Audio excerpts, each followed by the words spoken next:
last week lang. July na. Ah, napakabilis po ng oras. Malapit na po tayong matapos sa ating series sa First John. Ako rin po excited at pinag-pray kung ano ba yung susunod nating pag-aaralan, but um, hindi pa tayo tapos. So, huwag tayo masyado excited. Ako rin, dapat hindi masyadong excited. Muli, isang blessing at privilege na magsilbi at maglingkod sa church na ito. Yung title po ng series natin sa First John ay Sigurado, ang katiyakan ng Kristiyano. We can be sure in Christ. Sa buhay na ito, we can be sure. Last month, tinignan natin ang utos ng Apostle John to love one another. Love one another. Mabigat ang utos dahil alam natin sa ating mga sarili ay hirap tayong mahalin ang ating kapwa. Paano pa kaya ang kapwa natin Kristiyano? Tinignan natin na ang mga rason ay mabigat din. We should love one another because God is love. We should love one another because God loves us by sending us Jesus. We should love one another because God abides in us through His Spirit. Hindi po tayo iniiwan ng Diyos nung tayo inutusan niyang mahalin ang ating kapwa. Lahat ng rason upang mahalin natin ang bawat isa ay binigay na rin ng Diyos. Ang pag-ibig ng Diyos ay transformative. Nagbabago ng anyo. Binabago ang iniibig. Tayong lahat, kung natanggap natin ang pag-ibig ng Diyos, ay may mga bagong anyo, bagong identity. Hinuhulma tayo ng pag-ibig ng Diyos upang maging tulad natin ang Diyos. Sabi nga ni John, chapter 3, because of the great love of God, we are children of God. Tayo mga anak na, at tulad ng mga anak sa kanilang mga magulang, ay dapat manahin natin ang karakter ng Diyos. Bago tayo magpatuloy, ano bang ibig sabihin ng bagong identity? Isa po sa aking mga favorite na superhero ay si Spider-Man. May palabas, may bagong movie si Spider-Man, no? Pero hindi po yun yung pag-usapan natin. Isa sa core ng identity ni Spider-Man ay ang sinabi sa kanyang, with great power comes great responsibility. Dahil hindi naman siya pinanganak na may great power, hindi ba? Iba-iba yung version, pero ang core version ay kinagat siya ng isang radioactive na spider. Nagkaroon siya ng powers ng isang spider.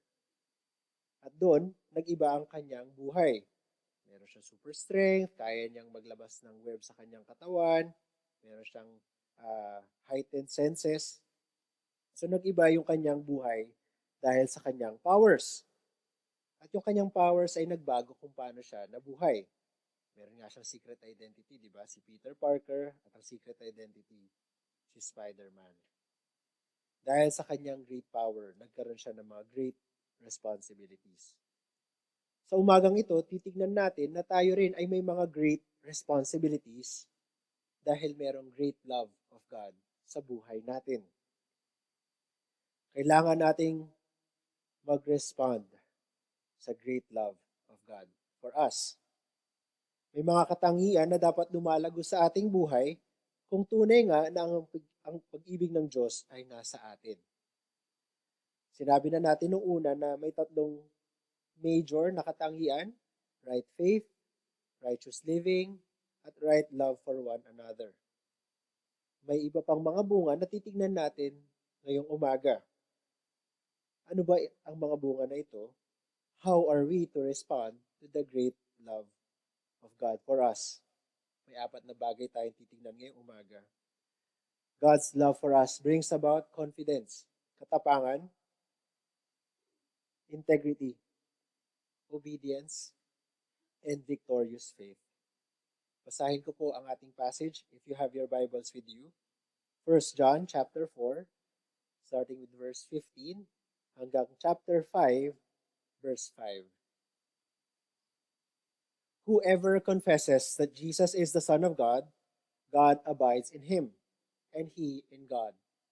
So we have come to know and to believe the love that God has for us. God is love, and whoever abides in love abides in God, and God abides in him. By this is love perfected with us, so that we may have confidence for the day of judgment. Because as he is, so also are we in this world. There is no fear in love, but perfect love casts out fear. For fear has to do with punishment, and whoever fears has not been perfected in love. We love because he first loved us. If anyone says, I love God, and hates his brother, he is a liar. For he who does not love his brother, whom he has seen, cannot love God, whom he has not seen. And this commandment we have from him. Whoever loves God must also love his brother. Everyone who believes that Jesus is the Christ has been born of God. And everyone who loves the Father loves whoever has been born of him. By this we know that we love the children of God when we love God and obey his commandments. For this is the love of God, that we keep his commandments, and his commandments are not burdensome. For everyone who has been born of God overcomes the world. And this is the victory that has overcome the world, our faith. Who is it that overcomes the world except the one who believes that Jesus is the Son of God? Manalangin po muna tayo. We ask for your blessing, Heavenly Father, that as we study your word, maging maliwanag po sa amin mga katangian bilang mga anak mo. Kausapin mo ang bawat isa, Lord, na makumbinsin na ito yung mga bagay na kailangan namin pagtuunan ng pansin. Our great responses to your great love. We ask your Holy Spirit to keep us alert and willing recipients of your word, that you alone may be glorified in our obedience. In Jesus' name, Amen. Bago natin isa-isahin yung mga bunga ng pag-ibig ng Diyos sa ating buhay, nagsimula ulit ang Apostle John sa ugat ng mga bunga na ito. Before we look at the fruits, let's look at the root. Whoever confesses that Jesus is the Son of God, God abides in him, and he in God. Dito nagsisimula yung tunay na buhay. Ang tunay na pagkilala kay Jesus. Actually, ito yung rason kung bakit sinulat ng Apostle John itong sulat na ito, yung 1 John. May mga umalis at nanggugulo sa church na sinusulatan ng Apostle John, hindi na sila naniniwala sa tunay na Jesus. Marami silang false teaching at ang mga false teachers na ito ay nagbibigay ng confusion sa church. Hindi nila kinikilala ang kaharian at pagiging Panginoon ni Jesus. Hindi nila kinikilala na siya ang tagapagligtas at ang tunay na bugtong na anak ng Diyos. Kung hindi natin kilala ang tunay na Kristo, ano ba nang gawin natin sa buhay nito ay baliwala. Wala yung mga bunga na sinasabi ng Apostle John. Yung mga pinangako ni Jesus, wala lahat yun kung hindi natin kilala si Jesus. Ang statement na ito, whoever confesses that Jesus is the Son of God, God abides in him, and he in God, ay pwedeng tignan natin sa tatlong perspective. Una, isa siyang imbitasyon. Manalig ka at maniwala that Jesus is the Son of God. Ang buhay natin ay galing sa Diyos, maniwala man kayo o hindi. God is our Creator. Bilang Creator, may plano at direksyon ng Diyos para sa bawat buhay. That we should live and move and have our being in Him. Nakasalalay sa Kanya ang ating buhay, pagkilos at pagkatao. Makikita lang natin iyon, yung plano, direksyon at kabutihan kapag kilala natin si Jesus bilang anak ng Diyos. Sabi nga ni Apostle John sa Gospel of John, These are written so that you may believe that Jesus is the Christ, the Son of God, and that by believing, you may have life in His name. Isinulat ni Apostle John yung Gospel of John para ipakilala si Jesucristo sa lahat ng taong makikinig. That by believing, you may have life. Life in His name. Tunay na buhay. Imbitasyon ito para sa mga hindi pa nakikilala si Kristo. Believe that Jesus is the Christ, the Son of God. You will have life. Para sa atin mga kapatid, magandang paalala, hindi ba? May bagong buhay tayo dahil nanalig tayo kay Kristo. Lahat na ibibigay, ipapaliwanag ng Apostol John ay sa atin dahil kay Kristo. Kalawa, ang statement na ito ay isang warning. Sa New Testament, yung mga statements na naglalaman ng whoever ay usually galing kay Jesus. Sa 11 na instances ng whoever something, 9 doon ay galing kay Jesus. Usually, may kasamang warning. Halimbawa na lang, sabi ni Jesus sa Luke chapter 17 verse 33, whoever seeks to preserve his life will lose it. But whoever loses his life will keep it. Yung sino daw ang mabubuhay para sa kanyang sarili ay mawawala. Ito yung buhay na pinapahalagahan niya. Ngunit kung sino man ang ibibigay ang buhay para sa Diyos ay makakamtan ng tunay na buhay. May warning para sa mga taong hindi kikilalanin si Jesus. Maaring maganda, disente, ang buhay mo ngayon, hindi mo nakikita na mawawala ito. Wala namang indikasyon na maghihirap ka or mawawala yung mga ipon mo sa bangko o yung mga ari-arian na meron ka. Wala rin naman indikasyon na yung mga kaibigan mo ay hindi ka talaga mahal. Ngunit ang sinasabi dito ni Jesus, kung wala tayo sa Kanya, ang lahat ng mga pinapahalagahan natin dito sa buhay ay isa-isang maglalaho. They will all pass away with this world.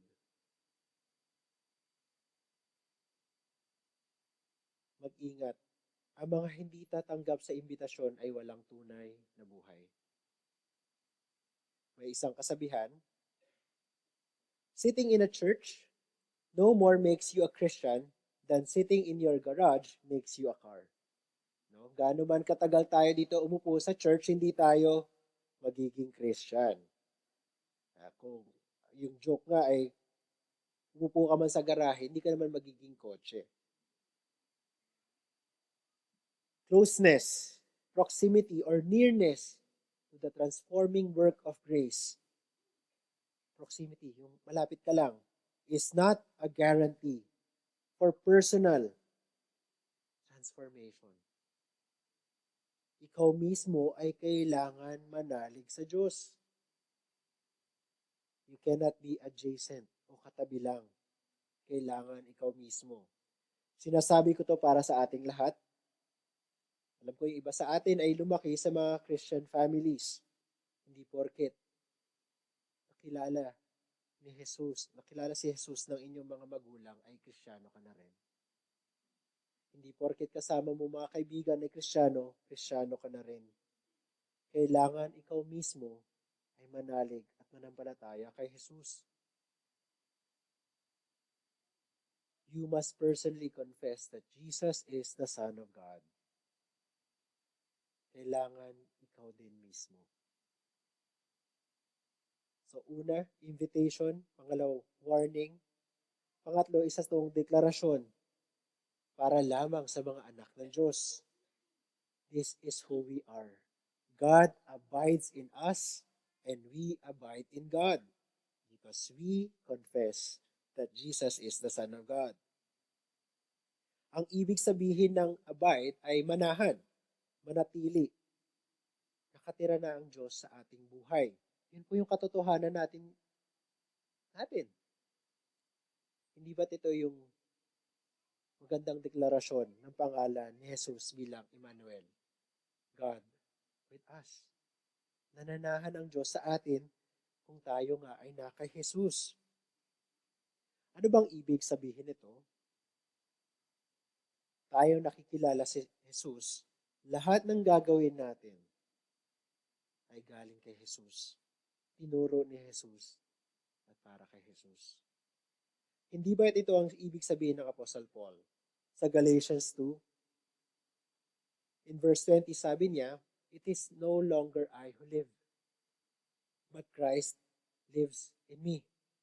The life I now live in the flesh, sa katawan na ito, I live by faith in the Son of God who loved me and gave Himself for me.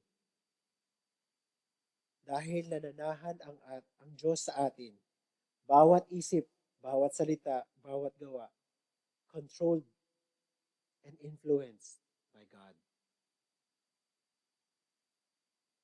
Familiar tayong lahat sa isang salamin o mirror, hindi ba? Yung bawat kilos natin ay ginagaya ng ating reflection. Matakot po kayo pag hindi, no?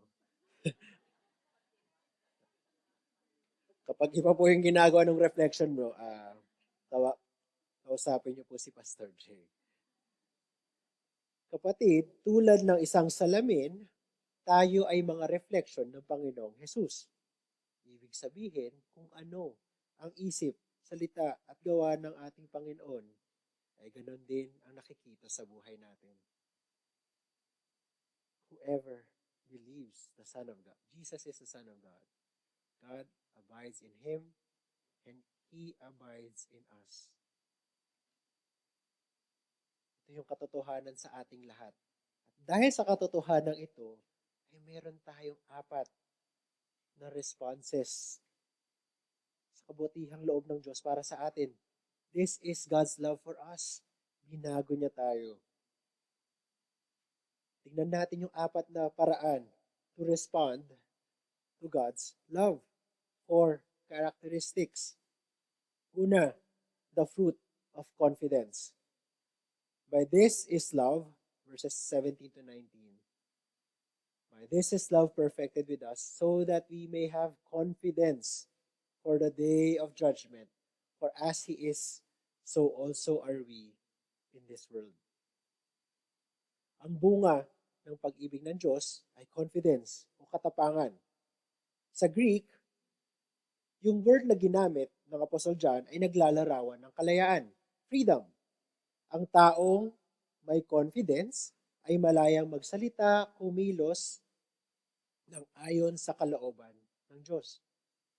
Freedom, malaya. At ang confidence na ito ay rooted sa ginawa ng Diyos.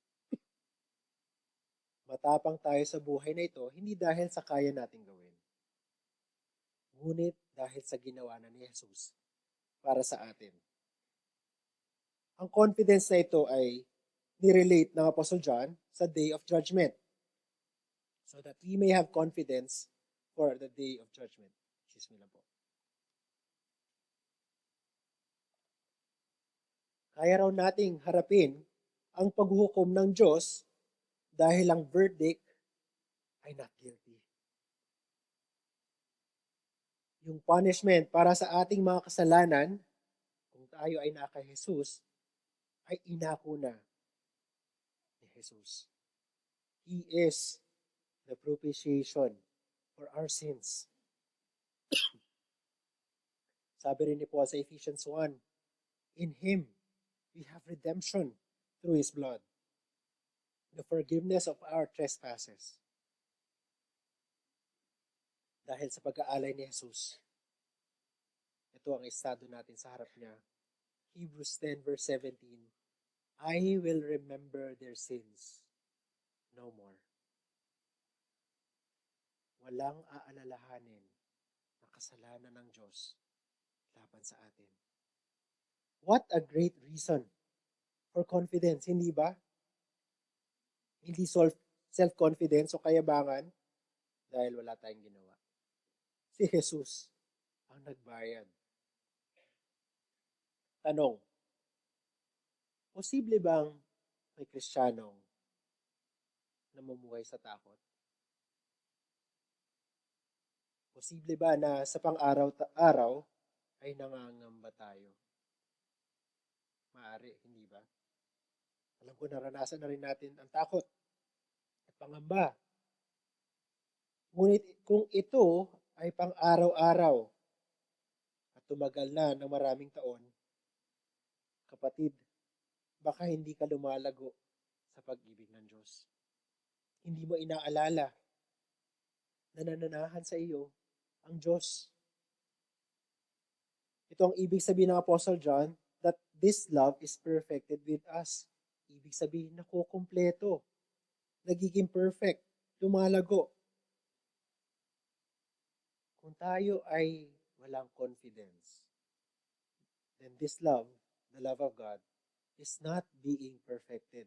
Hindi nakukumpleto, hindi lumalago. Ano ba yung kinakatakutan natin? May mga taong takot sa nakaraan, past. May mga taong takot sa kasalukuyan, the present.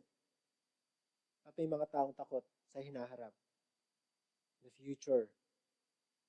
At meron din, kaawa-awa, people who are afraid of the past, the present, and the future. Yung mga taong takot dahil sa kanilang nakaraan, afraid of the past. Siguro may nagawang kasalanan o pagkakamali na hirap tayong kalimutan. Nagbunga ito ng life-changing, life-altering situations. Bilang halimbawa, yung degree po na in-applyan ko nung college, nakapasa po ako, nakapasok, ay hindi po yun ang degree na aking tinapos. Para sa aking mga magulang, life-altering. Iba na sana ang buhay ko ngayon. Tulad siguro ng kaibigan ko na pareho kami ng degree dapat at siya nagtatrabaho na sa isang prominent na kumpanya. Ngunit wala siya kay Kristo. Nangangamba tayo na baka hindi ito yung best version ng buhay natin. Kaya tayo ay takot. Natatakot tayo rin na yung ginawa nating pagkakamali ay hindi na mabubura. Baka inaalala pa rin ng mga tao laban sa atin.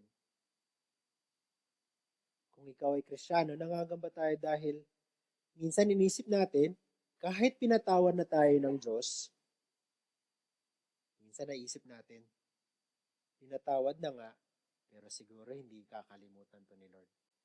Hindi ba all-knowing siya? Tingin ko babalikan ako ni Lord. May mga ganito ba mag-isip? Meron. Kaya tayo nabubuhay sa takot. Pinag-iisipan natin ng masama ang Diyos. Para sa mga takot, sa kasalukuyan, the present,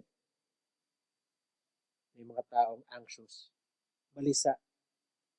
Hindi natin alam ang patutunguhan ng ating circumstances. Basahin na lang natin yung news, global at national, parang wala naman pupuntahan ng mga bagay na ito. Mukhang mapapahamak lang tayong lahat.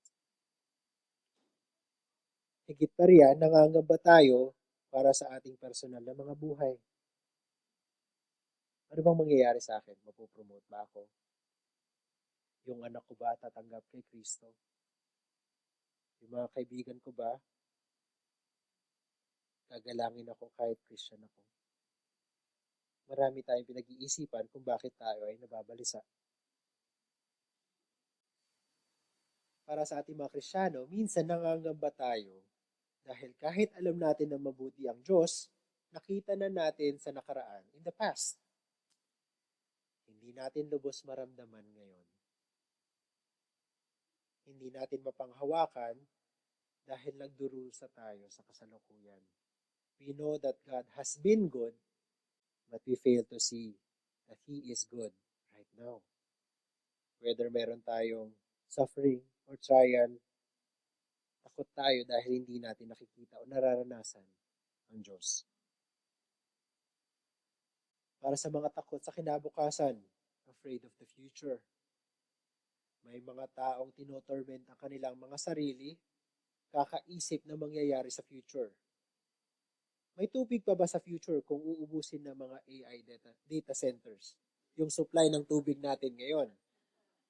So sa mga nag-AI dyan, pag-isipan nyo kung meron pa tayong tubig in the future. Biro lang po, no? Related na rin sa AI. Yung AI ba ay papalitan ako sa trabaho? O di kaya, no? Masintabi, favorite kong movie rin po. Parang Terminator, no? Magkakaroon ng sentience yung AI at dahil tingin nila sa tao ay mga mababang uri, uubusin nila tayo. Gagawa sila ng mga robot. Science fiction po yun, no? Huwag po kayo matakot. Hindi po yun totoo. Minsan tayo mga Kristiyano, nangangamba tayo dahil yun nga, nakita na natin ang kabutihan ng Diyos sa nakaraan. Ganon din kaya sa future. Is God going to be good in the future? Natatakot o nangangamba ka ba ngayon, kapatid? Saan galing ang iyong takot? Past, present, o future? Minsan, mas kadalasan sa atin galing ang takot. Tinatakot natin ang ating mga sarili. Dahil mas pinapakinggan natin ang ating past mistakes, hardships in the present, at uncertainties in the future kaysa sa Diyos. We listen to our past mistakes, hardships in the present, and uncertainties in the future more than God. That is why we are afraid.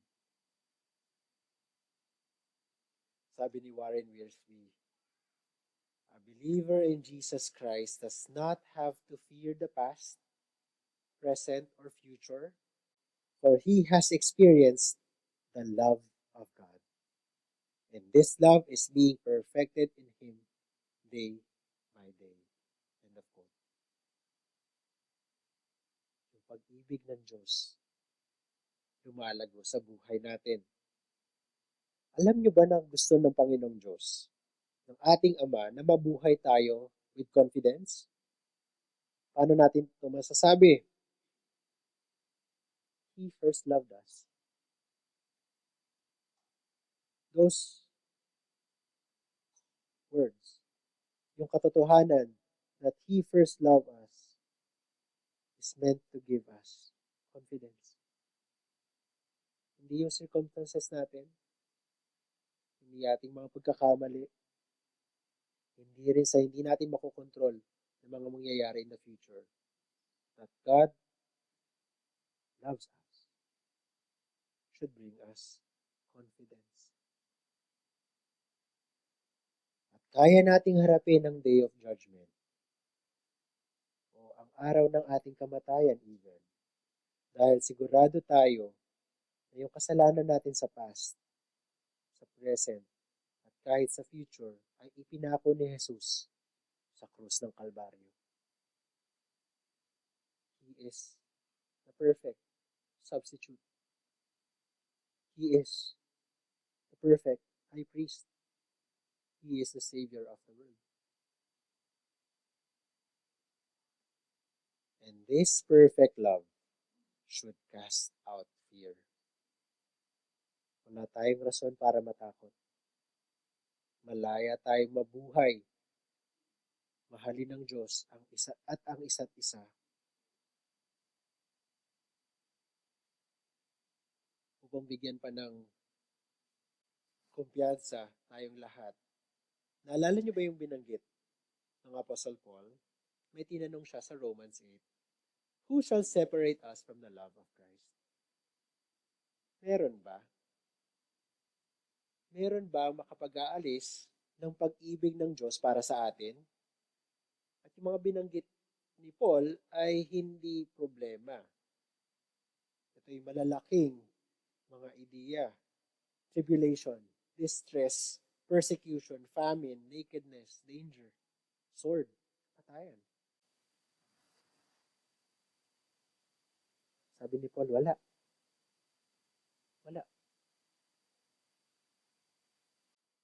Walang kayang tumibag sa pag-ibig ng Diyos para sa atin. Kaya kapatid, bakit natin hinahayaan ang ating mga sarili na takutin ang ating sarili? Ba't natin tinatakot yung sarili natin sa mga problema natin kung ang pag-ibig ng Diyos ay nananahan sa atin? Confidence is a mark of a maturing Christian. Hindi sa nawawala yung problema, but because God's love is in us, kaya nating harapin ang lahat ng darating sa atin. Second, the fruit of integrity. Verse 20 to 21, chapter 4. If anyone says, I love God, and hates his brother, he is a liar. For he who does not love his brother, whom he has seen, cannot love God, whom he has not seen. Ay kalawang bunga ng pag-ibig ng Diyos sa ating buhay ay integrity. Tayo ay buo, totoo, marangal. Ang kabaligtaran nito ay sinungaling at panloloko.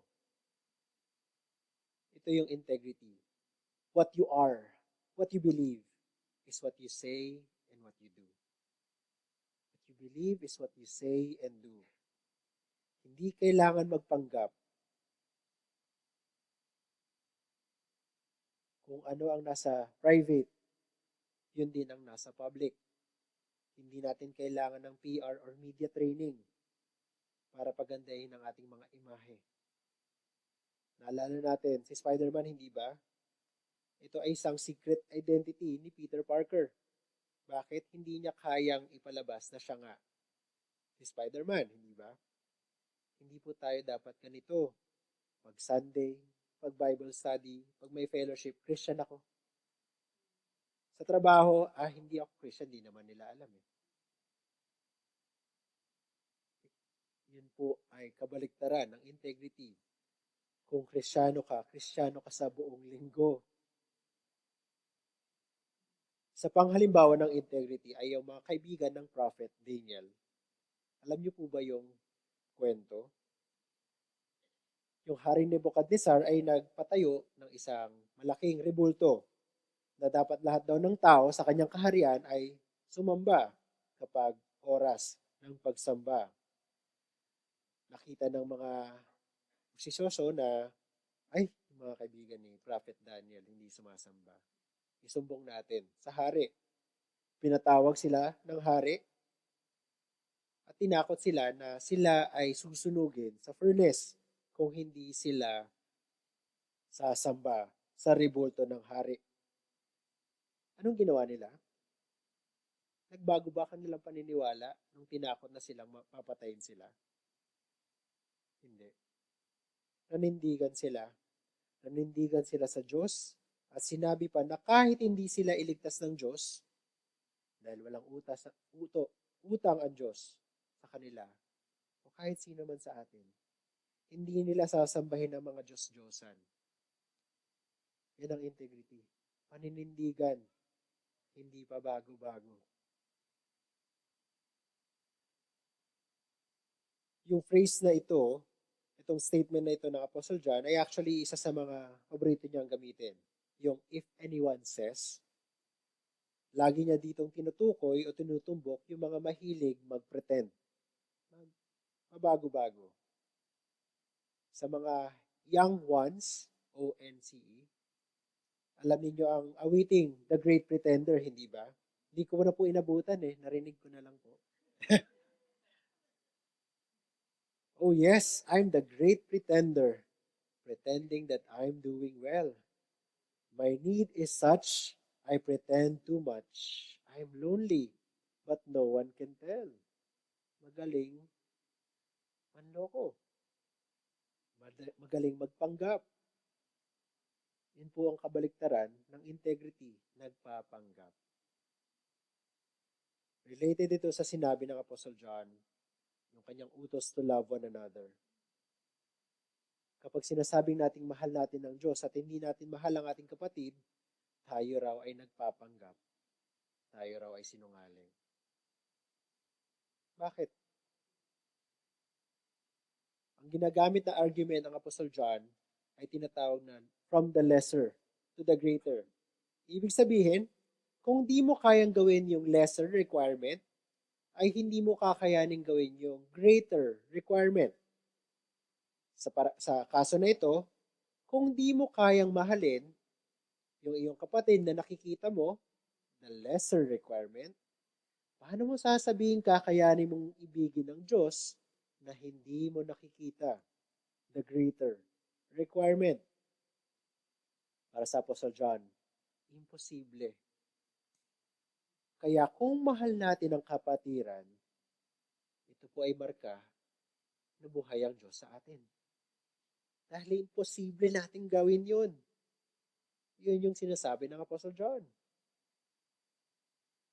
Para sa Apostle John, marami ang magaling magpanggap, ngunit madali silang makita. Kahina-hinala sila kapag sinasabi nila na, committed ako sa Lord, pero wala silang pakialam sa mga kapatid. Ang ginamit pang salita ng Apostle John ay hate his brother. May puot, may galit. Hindi ba tinignan na natin ito sa chapter 3 kung sinabi ng Apostle John, if anyone has the world's goods, may kakayahan, at nakita ang kanyang kapatid na nangangailangan, ngunit closes his heart against him, sinara yung puso, how does God's love abide in him? Nananahan ba talaga yung pag-ibig ng Diyos sa mga taong nagsasara ng kanilang puso para sa mga kapatid? Ang sabi ni John, you are a liar. Para sa Apostle John, walang middle ground. Ay, hindi, busy ako, hindi ko nilove yung brother ko. May pagkakataon, pero pauwi na kasi kami. Next time. If you love God, you love the brethren. You are a child of God. If you love God and not love your brethren, you're a liar. Ganun po kasimple para sa Apostle John. Extreme. Bakit? The love of God changes lives. Kung tunay nga tayong binago, part of that is loving the brethren. God despises confession without commitment. Sa wikang kanto, puro ebas. Puro salita.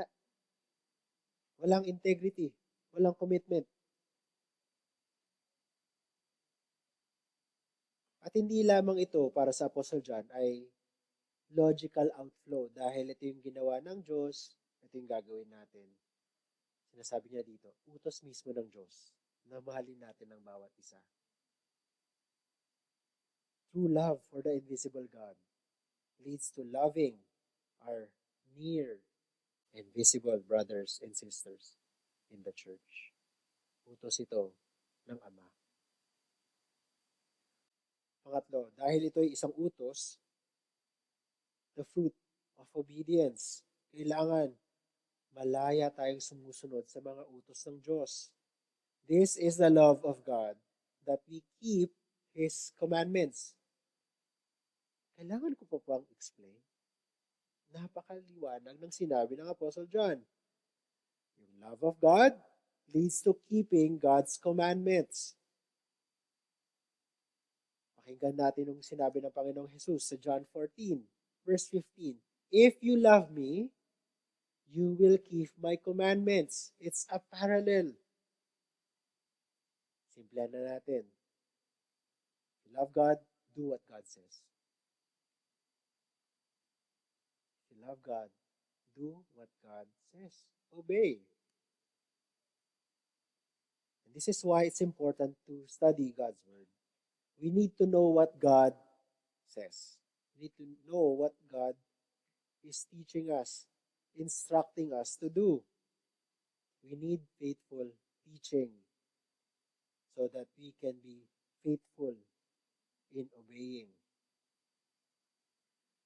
Naalala niyo po ba yung eksena ng Apostle John at Peter? Siguro naalala niya ito nung sinusulat niya itong sulat na ito. Na sabi ng mga Pariseo, bawal kayo magpagaling. No? Bawal yung mga ginagawa ni Jesus dito. Alam naming tagasunod niya siya. Ang sabi ni John at ni Peter, we must obey God rather than human beings. Sa Acts chapter 5. Kailangan nating sundin ng Diyos kahit lalabag pa ito sa mga batas-batasan ng mga tao.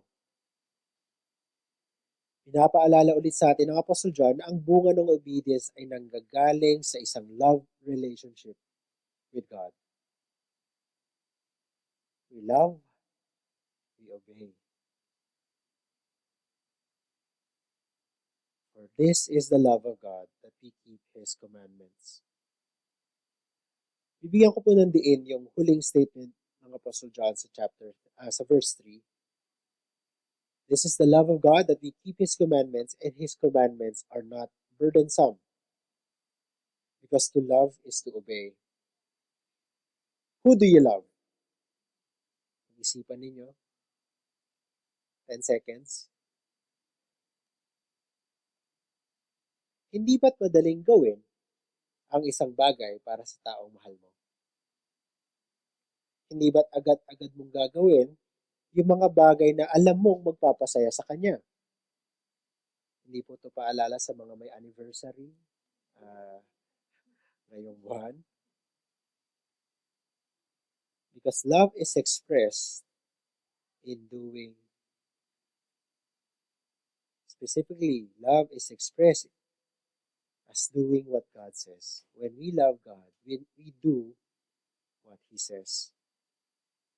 Hindi ba pag mahal natin ang isang tao, wala tayong pakialam, basta't magawa natin yung gusto niya, yung magpapasaya sa kanya. Ang pagsunod sa Diyos ay tungkulin natin bilang mga anak. Totoo, it's a duty. Pero yung tungkulin na ito, itong duty na ito ay nakakabit dahil mahal natin ang Diyos. Hindi lang siya malamig or cold na duty. It's love. Loving God is more than obedience, yes. But it is not less than obedience. Hindi lang damdamin ito para sa Diyos. May kilos din ito.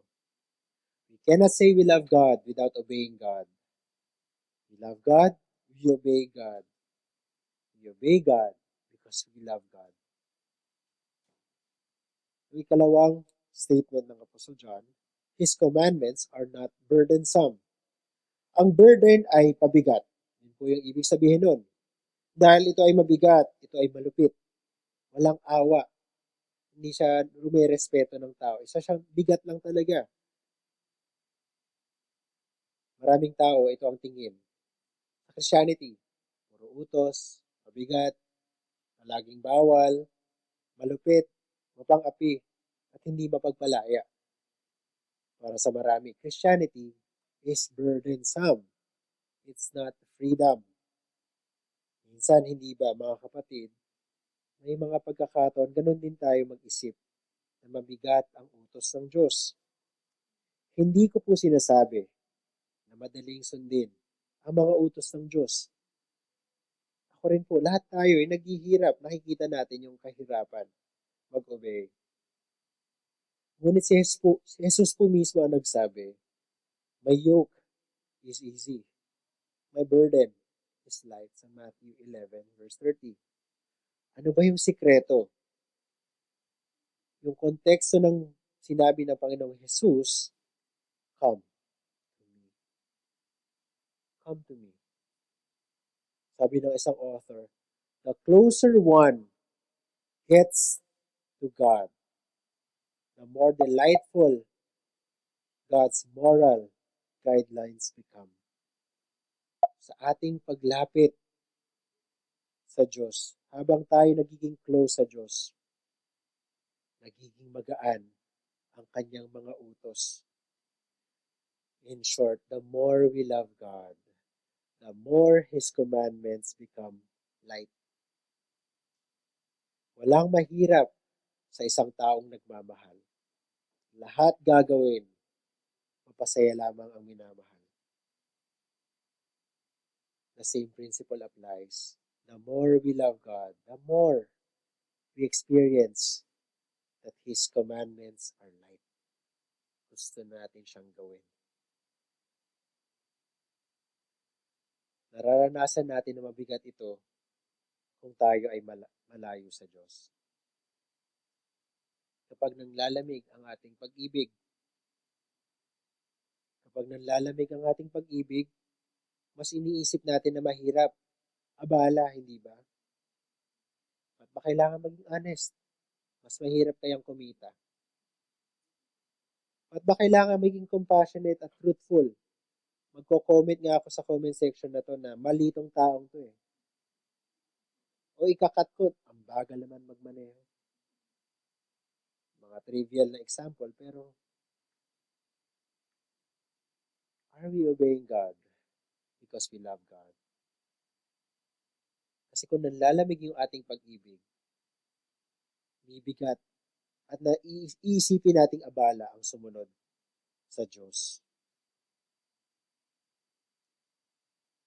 Side trip. Tanong. Mag-o-obey pa rin ba ako kahit hindi ko gusto? Hindi ba feeling hypocrite pag ayoko naman mag-obey sa Lord, tapos mag-obey ako? Hindi ba mali yun? Di ba galing dapat sa puso yung pag-obey? Paano pag hindi ko feel? Hintayin ko na lang ma-feel ko mag-obey?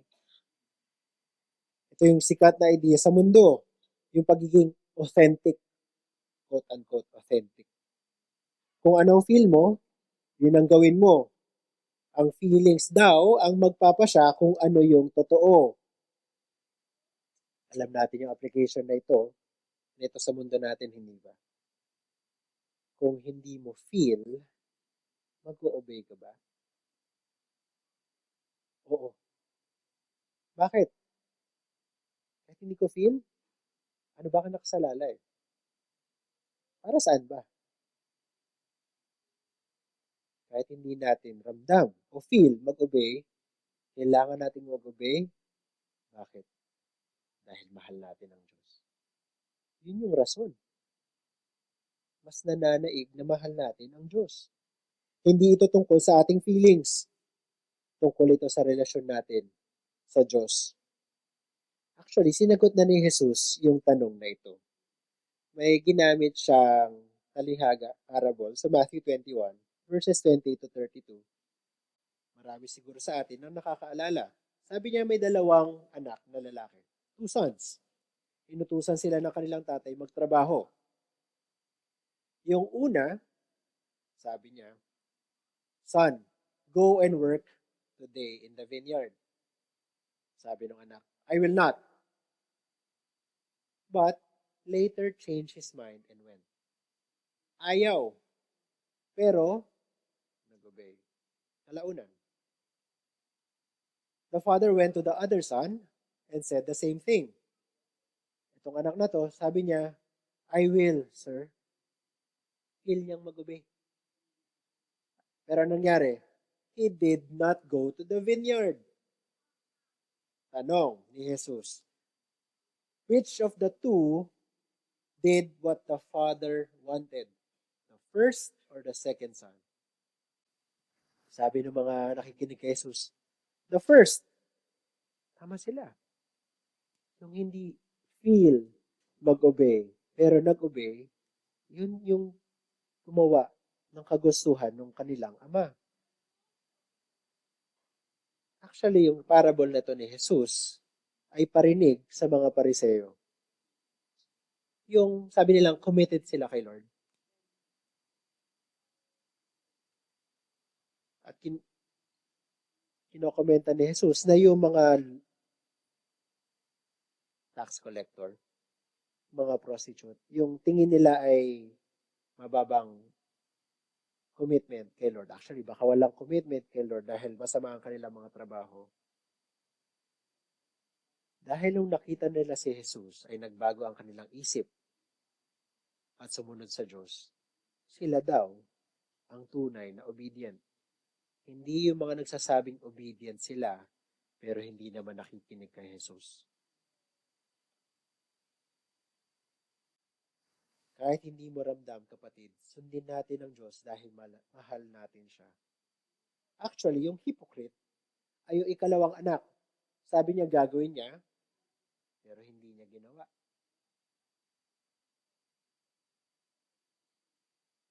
Tapos na po yung side trip. Huling punto, huling katangian, victorious faith. Victorious faith or overcoming faith. Chapter 5 verses 4 to 5. For everyone who has been born of God overcomes the world. And this is the victory that has overcome the world. Our faith. Who is it that overcomes the world except the one who believes that Jesus is the Son of God? Hindi po favorite ng Apostle John yung overcome, hindi ba? 3 beses niya ginamit dito sa dalawang verses na ito. Mamaya titignan natin na kung bakit niya favorite. Ito yung huling bunga na dapat natin makita sa ating buhay as a response to the great love of God. Matagumpay na pananampalataya. An overcoming or victorious faith. Ano bang ibig sabihin ng overcome? Sa wikang kanto, may nanalo na. Ang overcome ay galing sa Greek word na actually isa na ring pinakasikat na brand ngayon sa mundo ng sports. Ang basa po natin ay Nike, pero sa Greek po ay Nike. Yun po yung root word ng overcome. It means tagumpay laban sa kaaway, parang isang army laban sa isa pang army, o tagumpay laban sa kalaban, sa sports, sa athletics. Dahil sa pag-ibig ng Diyos, dahil kay Jesus na tunay na nagtagumpay, the capital O, overcomer, may tunay tayong tagumpay. At ang tagumpay na ito ay makikita natin sa 3 bagay. Una, nagtagumpay na tayo sa kasalanan. Hindi na tayo alipin ng kasalanan. Huwag niyo na hayaan na maghari ang kasalanan sa buhay ninyo. Instead, magpaalipin tayo sa Diyos. Sabi ni Paul, having been set free from sin, you have become slaves of righteousness. You have victory over sin. Pangalawa, nagtagumpay na tayo sa kamatayan. Dahil sa resurrection, hindi na dapat tayo matakot sa kamatayan. Because of the new life in Christ, those who are in Him have hope. We will rise again. Excuse me.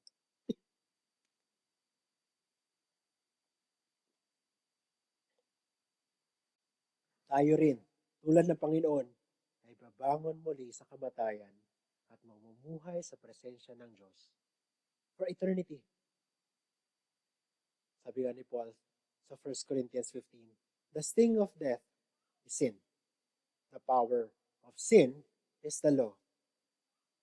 But thanks be to God who gives us the victory through our Lord Jesus Christ. Hindi kailangang matakot sa kasalanan. Hindi kailangang matakot sa kamatayan. Because Jesus overcame sin and death. Tatlo, we have victory over Satan. Talaga? Hindi na tayo mailalayo ni Satanas sa Diyos. Sinabi na rin ng Apostle John, I write to you, young men, because you are strong. The word of God abides in you, and you have overcome the evil one. Ito ay sa 1 John 2. kung saan binabanggit ng Apostle John as an outflow of Jesus being the perfect sacrifice, the perfect high priest, that He has overcome Satan. May tagumpay tayo sa kasalanan, sa kamatayan, at sa kaaway. Sabi ko nga kanina, favorite na word ng Apostle John, yung overcome. At tingin ko ito ang reason. Sabi ni Jesus sa John 16, I have said these things to you, that in me you may have peace. In the world you will have tribulation, but take heart, I have overcome the world. It's because Jesus overcome. He is the victor. He is the overcomer. Dahil kay Jesus, we have overcome. Kaya siya paborito ng Apostle John. It's because of Jesus Christ. Because Jesus Christ has won. We are victorious because of Jesus and what He did. Pero may mga taong lumalapit kay Kristo dahil ibang tagumpay naman ang gusto nila. Gusto nila ng tagumpay laban sa kahirapan o laban sa sakit o kapansanan. Meron naman, sobrang makasarili, gusto nila ng tagumpay laban sa kanilang mga personal na kaaway. No, nag-imprecatory psalms, hindi po yun ang tagumpay na sinasabi dito ng Apostle John. Higit pa ang kanyang inaalok kay Jesus. Ang tagumpay sa oppressive na kasalanan, sa sure na darating na kamatayan, at sa mapang-aping si Satanas, ang ating kaaway. Isang magandang halimbawa ng itong overcoming faith ay si Johnny Erickson Tada. Kung kilala niyo po siya sa isang quadriplegic, sa isang aksidente, paralyzed po ang kanyang limbs, yung arms at yung kanyang legs. Dahil dito, ay naging depressive at suicidal po siya.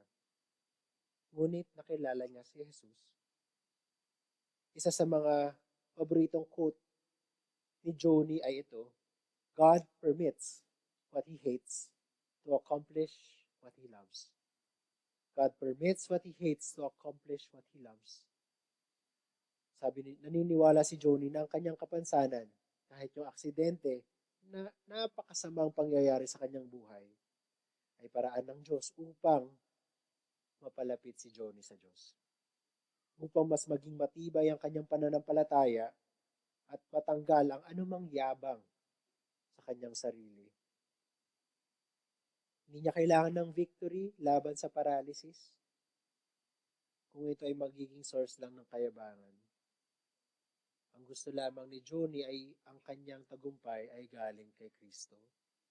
Ang tagumpay laban sa kasalanan, sa kamatayan at sa kaaway. Only in Christ is her victory. Isang munting application para sa ating lahat. How do we strengthen our faith and trust in Jesus, the Son of God?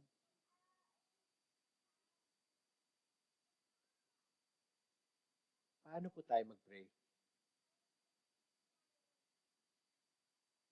Prayer is the great act of faith.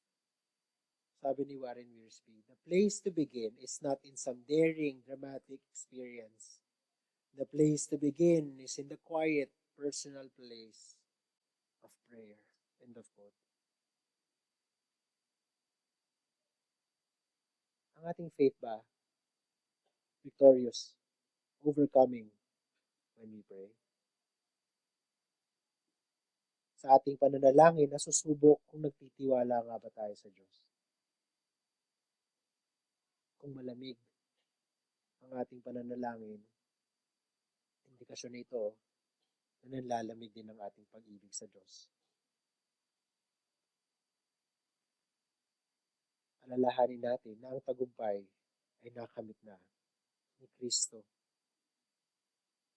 Hindi natin, kung tayo ay nangihina, balikan natin ang ginawa ni Jesus. Makakamtan at nakamtan na natin ang tagumpay. alalahanin lang natin siya.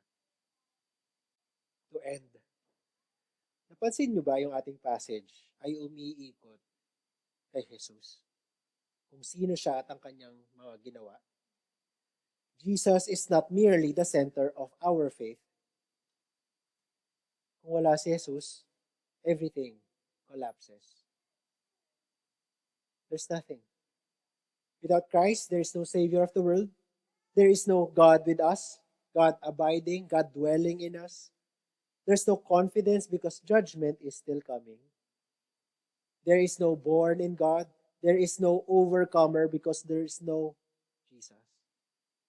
No Jesus, nothing.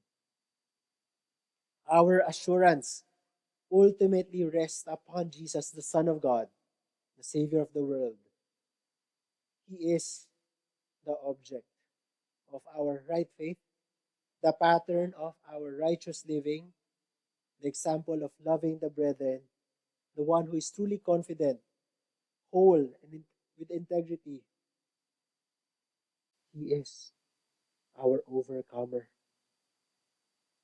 He is fully obedient to the Father. Hindi lang ito ang sinulat ng Apostol John tungkol kay Jesus. Ang Book of Revelation ay isa rin sa mga inakda ni John. Laman nito ang mga bagay na Panginoon Jesus mismo ang nagpakita at nagsabi kay John. And let me end by listing or enumerating yung benefits of those who will overcome, those who have placed their trust and allegiance to Jesus, the overcomer. Listen to the words of King Jesus. To the one who conquers, I will grant to eat the tree of life, which is in the paradise of God. To the one who conquers will not be hurt by the second death. To the one who conquers, I will give some of the hidden manna. I will give him a white stone, a new name written on the stone that no one knows except the one who receives it. The one who conquers and who keeps my works until the end, to him I will give authority over the nations. The one who conquers will be clothed in white garments. I will never blot his name out of the book of life. I will confess his name before my Father and before his angels. The one who conquers, I will make him a pillar in the temple of my God. To the one who conquers, I will grant him to sit with me on my throne, as I also conquered and sat down with my Father on his throne. Yung great vision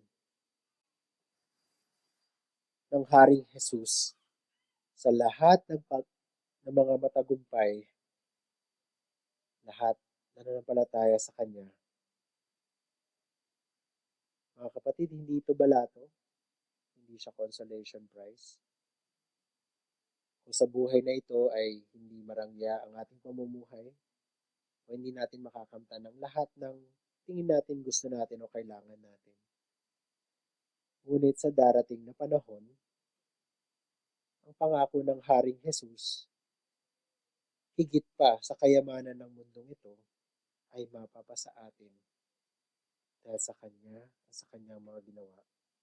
Lahat ng ito ay makakamtan ng mga anak ng Diyos. Ganito kadakila ang pag-ibig ng Diyos. Manalangin tayo. We praise you, King Jesus. You are victorious. Dahil sa iyo, may tunay kaming buhay, tunay na tagumpay.